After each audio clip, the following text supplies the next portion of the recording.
Hey, everybody, it's Eddie from Tokyo. This is your cryptocurrency update from Japan. I'm on the Bitflyer site, and there is some real FOMO happening globally, and I'll explain why that is. This is a very popular exchange to trade on here. Its shareholders include SBI Holdings, along with the top three largest banks in Japan, Sumitomo, Mizuho, and Mitsubishi UFJ. There is a premium price to buy Bitcoin all day today in Japan. You can see it is a little over 4%. That is crazy. So this doesn't happen very often. And when we go to the DMM site, which is another popular trading site, you can see the spread for XRP is a little bit tighter. You can see the asking price is 35, and then you have the bid price at 34. So there is a difference, but is a little bit tighter of a spread. And when we go to CoinMarketCap, just to see who is driving this volume, today in the last 24 hours, Negotia Coins, which is paired with the Brazilian fiat, drove more than 5% of the global volume, according to CoinMarketCap. They're not always the most accurate, but it does tell us there's a tremendous amount of volume coming out of Brazil. $2 billion in the last 24 hours.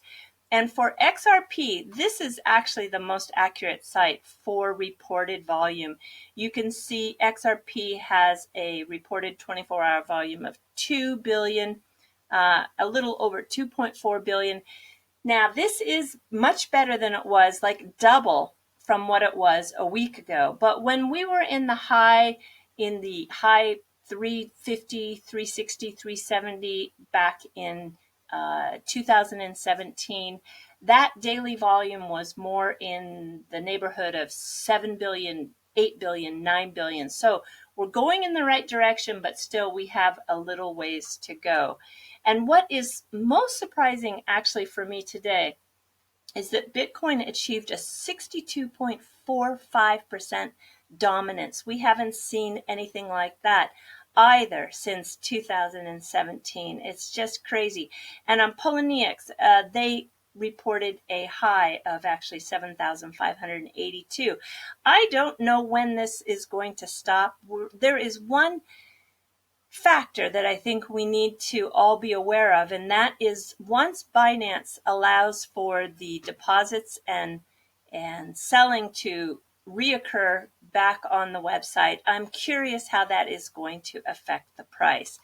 And it is, for some people, the reason for this boom is consensus. I don't know about that. Last year, consensus didn't do anything.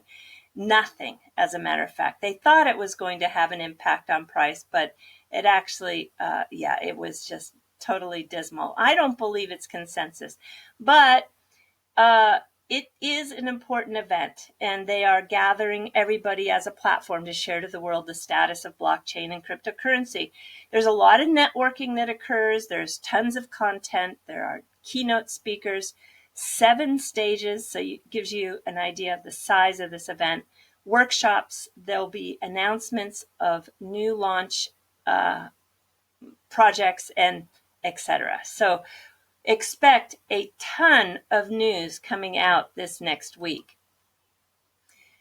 From the Ripple camp, there are 2 people that will be speaking at Consensus. That's Ryan Zagone. He speaks on Tuesday, May 14th. He's in a very short panel, just about 30 minutes, and it's Left in the Dust, the U.S. in the Race for the Future of Finance. And then there is a talk on May 15th with, I can't get this to come down right now, but that's David Schwartz. He has a little bit more time. He speaks in the morning. He's going to talk about the XRP ledger. And this story has circulated, and a lot of people have covered similar stories in the last couple of days. So Ripple's success for XRP depends upon, let me just make sure I don't say anything wrong here. Yeah, having close ties and relationships with central banks.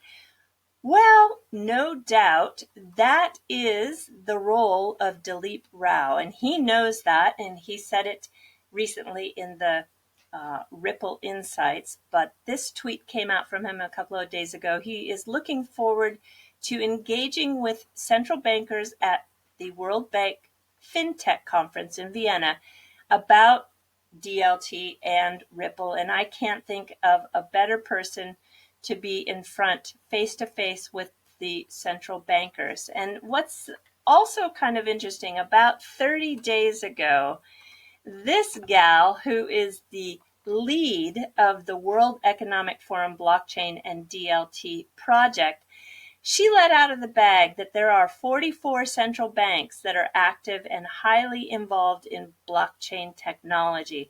So, yeah. And then her tweet from Saturday really is quite funny. She's surprised that the crypto markets didn't price in consensus hype farther ahead of time. So she believes that a lot of this recent price action is because of consensus. And it threw her back to remembering consensus 2017, because it did have an impact in 2017. She was trading Ethereum from her cell phone during the constant Coinbase price alert beeps while touring monoliths in eastern Portugal. I found it funny, but what I really, really found is that I am so glad that she is a crypto fan and she's actively trading. And speaking of Ethereum, wow, Japan is so happy and so excited. They have been chosen as the next location for the Ethereum DevCon. And I'm just thinking Osaka must be over the moon, because not only are they getting the G20 at the end of June, they also are the location for the World Expo in 2025, and now they get the Ethereum DevCon. This is something that occurred in Prague last year, and it's kind of a, I don't know, family reunion, if you will, for the Ethereum community. They educate and they empower the community by bringing to light new protocols, tools, and they share the Ethereum culture with the world. So you have builders, designers, smart contract developers, engineers, community organizers, all taking place. But I'm just really thrilled that it's happening in Osaka, which is about 2.5 hours south by bullet train from Tokyo.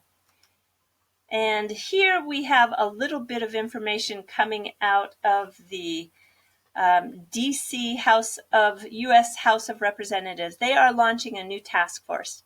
It is aimed specifically at the financial technology, including blockchain. So Warren Davidson, Tom Emmer, and Josh Gottheimer, they are 3 new members. If you remember, Warren Davidson is one of the representatives that introduced the Token Taxonomy Act to Congress. He's done it now 2 times. And there is someone in the XRP community that is really getting involved in helping this regulation get along. Now, I know if you're not from the United States, this might not seem important to you, but having the U.S. get clear on their regulation is going to help the whole entire ecosphere. And Jeff is reaching out beyond just the XRP community. So he had a very good video today, and then Stephen Chip was also on with him, and they talked about inviting members outside of the XRP community to participate. So if you are wanting to participate, then Jeff is the person at the HODL report you want to contact. And I can tell you, truly, the XRP community, whether or not we get a bad reputation for being an army or not, I can tell you from firsthand experience, they are the most caring, the hardest working, and the most honest group of people I have ever encountered. So don't hesitate to contact Jeff if you are outside of this XRP community. All right, everybody, I'm jumping to the fluff. So this is somebody who is an XRP fan from Japan, and he makes really cute illustrations. And I think I have featured him before, but what's exciting is that his illustrations of XRP-kun, who is the character for XRP, just was accepted to be sold in the Line store. So Line is the #1 messaging app in Japan. There's 54 million users. And these stamps or stickers are really the way that Japanese communicate through their text. And I think it's way beyond the emoji that is still being used in the West. These stickers are, gosh, super creative, and even some of them are combined with voice and music as well. You can buy them in a package for about $1 to $3 on average. Last year alone, it accounted for nearly $50 million in sales for the Line Corporation. And some of the illustrators, yeah, hang on to your seat here. Some of the illustrators make up to $80,000 a year making these stickers that you can pay for and use. Just amazing, huh? So here is an example. This is a whole set of Shiba Ken dogs. This is the Shiba breed that is a Japanese breed, very popular here. These are some examples of the stickers that you can download. How much are these? These cost, yeah, just about $1.20. And it's the cute Shiba, it's called. Look at that blue nose. So it will be something, I just picked out this one because it's so cute. This says Oyasumi, which means good night. So this is the way Japanese are communicating in their text. They're using just lots and lots of these stickers. Here's one that's very popular. Yes, that is an egg. And yes, that is a bacon blanket. It's funny, isn't it? And here is one I wasn't familiar, but I was kind of looking for more of the little bit kind of wacky, or it had a strong taste of a Japanese look and feel. And this one is one that is very, very much fitting for that description. This is a little bit more because it has voice that goes with it. So I just couldn't do it. And maybe like something like this one. Oh, it's great.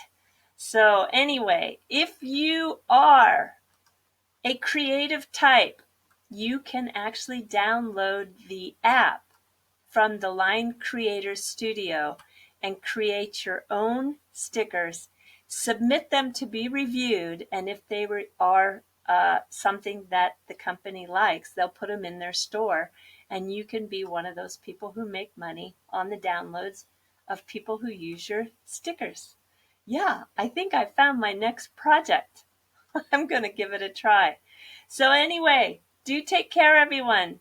Sayonara for now. Bye-bye.